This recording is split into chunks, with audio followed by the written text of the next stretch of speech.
Hello, Comp One friends, and I just wanted to check in, give you an update. Thank you.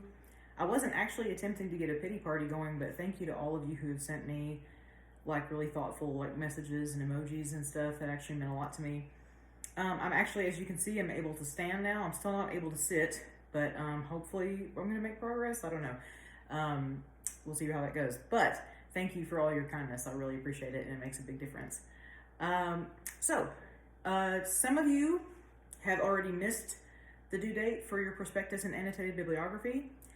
For some of you, that due date is coming up tonight at 11:59 p.m. So to my middle college class, just a reminder, that is what's due.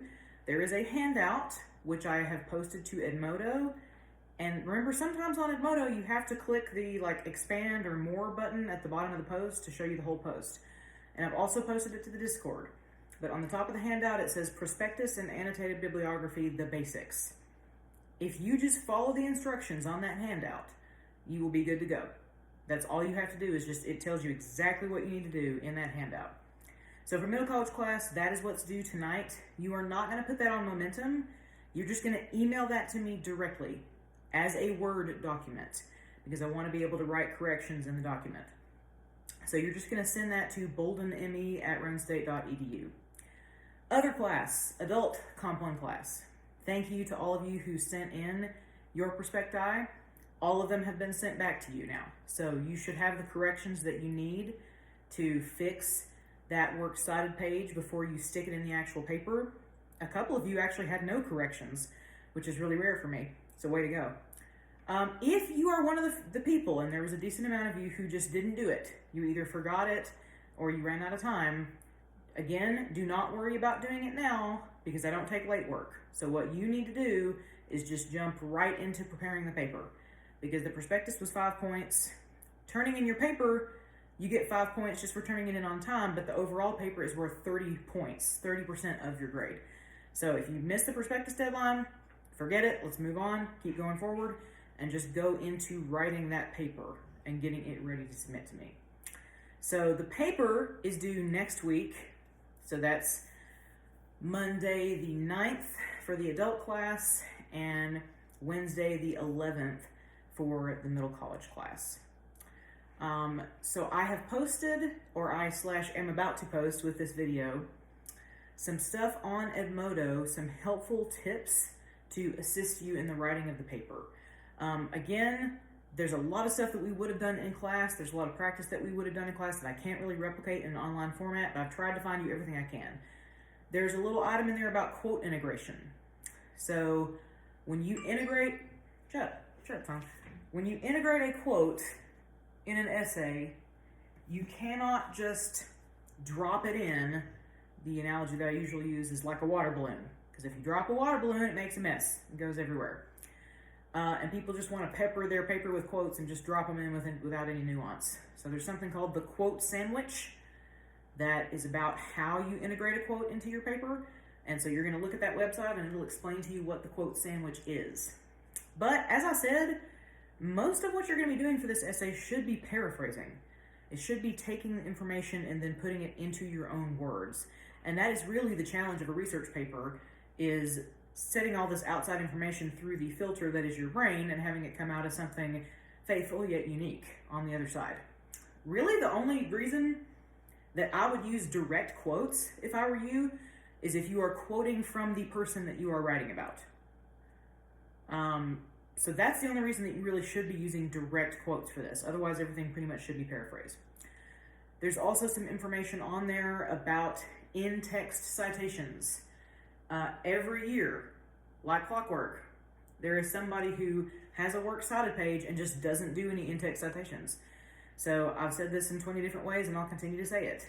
When you're doing MLA research papers, the works cited page is only half of the package. The other half is the in-text citations. Those are the little flags in the paper that show me, okay, in this sentence, I got this information here. I got this information here. And they link to the sources in your works cited. So I've posted some videos that talk about how to do those in-text citations. Remember, they're going to go at the end of the sentence or the paragraph before the period.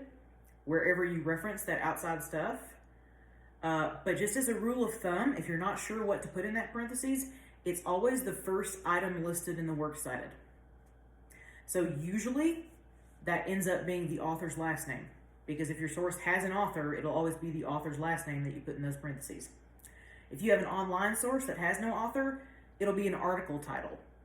So it'll be like Marilyn Monroe, a goddess in her time, something like that. You would put that article title in quotation marks inside the parentheses. If it's a really long article title, you can also abbreviate it and just pick the first couple of words.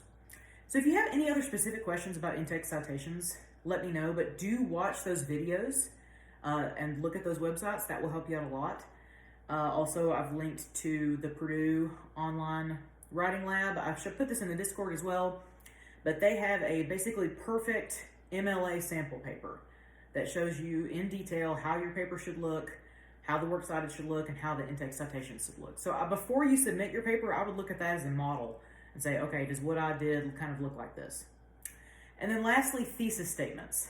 Just so you know, now the first paper was super informal because I was really just using that to gauge your line-by-line writing and to see where you were on that and what we needed to work on. So I didn't really stress thesis statements with the first one. For this one, this is a formal academic paper. You will need a thesis statement, and I talk in the post about what I'm looking for with that.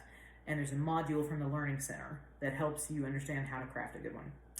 So all of that info is there on Edmodo. I'm not going to repost it on the Discord. You need to be in the habit of checking the Edmodo every week. This doesn't bother me, but I have a lot of people messaging me to ask questions that would have been answered if they had just gone to Edmodo first. So make sure you are checking that. And that's really your main job right now, is just to be working on this paper. It's kind of the whole magnum opus that we've been working towards this semester. It is required. And for the perspective that I've already seen thus far, I'm really looking forward to reading about all the people that you've chosen. There's also continued debates on the Discord. We're going to still be doing that. And for the next two, I'm actually going to give you 2 topics to choose from. You do not have to participate in both. You do not have to participate in both. You can if you want to, but all you have to do is pick one. There's been some kind of discomfort or lack of enthusiasm expressed about the debate topic, so I figure if I give you an option that at least makes it a little better, you at least can kind of choose one or the other. And that's what you got to do. So when you submit the paper on either the 9th or the 11th, respectively, you will be turning that in to Momentum as a Word document. And I'll say this again next week, but I had a lot of people who turned in their first paper, despite my directions, as a PDF or something, not a Word document. Doesn't really matter what your home situation is or your technology situation. If you have to, go to Roane State campus, send the paper to yourself and format it on a Roane State computer and upload it from there. It has to be a Word document or I will not accept it. And the reason for that is Turnitin cannot scan it if it's not a Word document. That's the whole reason I'm making you submit it on Turnitin in the first place. So that's the only format that Turnitin through Momentum will accept. So I just want to be utterly clear so that nobody gets upset when I don't give you your 5 points for submitting. If you turn it in on time, but if it's not in a Word document, I will not take it. So I just want to be upfront. Don't want to sound grumpy, but I want you to know what you're getting into. So you're probably going to have a lot of questions this week. Don't hesitate to reach out via Snap, via Discord, via email, via Edmodo, whatever works for you. I want to be able to help you. Definitely, before you do that, read the whole Edmodo post about all the stuff that you need to be focusing on for this paper, and have a good day. I know this is going to be a crazy week. I'm thinking about all of you, and I'm not just talking about class, I'm talking about the world around us. And I hope that we all kind of sail through it together. And that's all for me. So if you have any questions, you know where to find me. Again, thank you so much for your kindness toward me. It's very much appreciated. And I will see you all next week. Thank you.